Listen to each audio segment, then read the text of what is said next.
जब अमेरिकी राष्ट्रपति किसी दूसरे देश में जाकर मुस्कुराते हुए हाथ हिलाते हैं तो देखने में तो यह बस एक आम सी बात लगती है ना।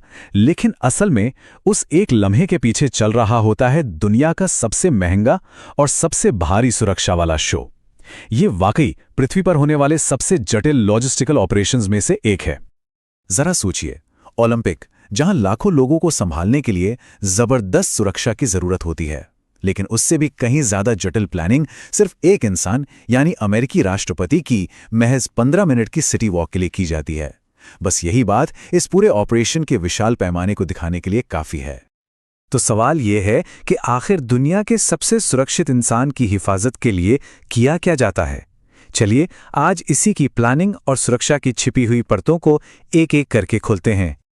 ये पूरा काम राष्ट्रपति के अपना बैग पैक करने के बारे में सोचने से भी बहुत पहले शुरू हो जाता है। ये सारी प्रक्रिया शुरू होती है महीनों की बेहद बारीक और सावधानी से की गई योजना के साथ। तो देखिए, ये तैयारी महीनों पहले शुरू हो जाती है और इसका एक पूरा प्रोसेस होता है। सबसे पहले व्हाइट हाउस में एक बैठक होती है, जिसके बाद प्रेसिडेंशियल डिसीजन मेमो पर साइन होते हैं।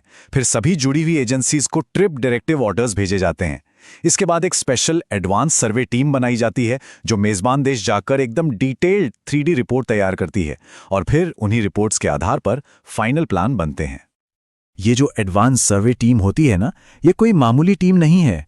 इसमें अलग अलग एजेंसियों के एक्सपर्ट्स होते हैं जिनका काम होता है दौरे की हर छोटी बड़ी चीज को बारीकी से जांचना। वो हर मुमकिन सड़क, एयरपोर्ट, होटल और इवेंट वाली जगह का सर्वे करते हैं ताकि सुरक्षा में जरा सी भी चूक की गुंजाइश ना रहे। राष्ट्रपति जिस सड़क पर यात्रा करेंगे उसे चुनने के नियम तो और भी ज्यादा हैरान करने वाले और सख्त हैं। रास्ते सीधे, सिंपल और तेज होने चाहिए। सड़क इतनी चौड़ी हो कि पूरा काफिला यू टर्न ले सके। और हाँ, 20 मिनट की ड्राइव के अंदर एक लेवल 1 ट्रॉमा हॉस्पिटल का होना भी जरूरी है। कमाल की बात तो यह है कि सूरज की रोशनी किस तरफ से आएगी इसका भी ध्यान रखा जाता है। महीनों के प्लानिंग के बाद अब आखिरी हफ्तों में असली काम जमीन पर शुरू होता है। अगला स्टेप है मेजबान शहर को एक ऐसे सुरक्षा के बुलबुले में बदल देना जिसे कोई भेद न सके। राष्ट्रपति के चारों तरफ हर पल एक नहीं, दो नहीं, बल्कि पूरे 7 अलग अलग सिक्योरिटी लेयर्स होती हैं। ये एक मल्टी लेयर्ड सुरक्षा का बुलबुला है जो उन्हें हर खतरे से बचाने के लिए बनाया गया है। और इसमें एक दिलचस्प बात यह है कि अमेरिकी और मेजबान देश की सेनाओं के बीच काम कैसे बटा होता है। जो सबसे अंदर का घेरा है उसमें 300 से ज्यादा अमेरिकी सीक्रेट सर्विस एजेंट्स होते हैं जो एक तरह से इंसानी ढाल की तरह काम करते हैं।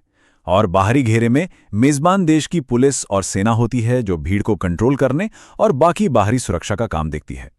मेजबान देश भी माहौल को सुरक्षित रखने के लिए कुछ बड़े ही अनोखे और कड़े कदम उठाता है। जैसे बंदरों को भगाने के लिए लंगूर की आवाज निकालने वाले लोगों को काम पर रखा जाता है।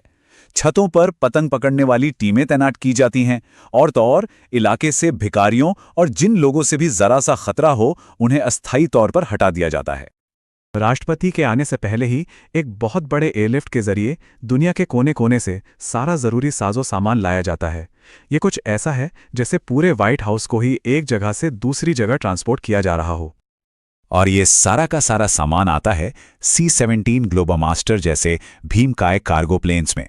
यही वो विमान हैं जो राष्ट्रपति के पूरे सुरक्षा तंत्र को दुनिया के किसी भी हिस्से में पहुंचाने के लिए जिम्मेदार होते हैं।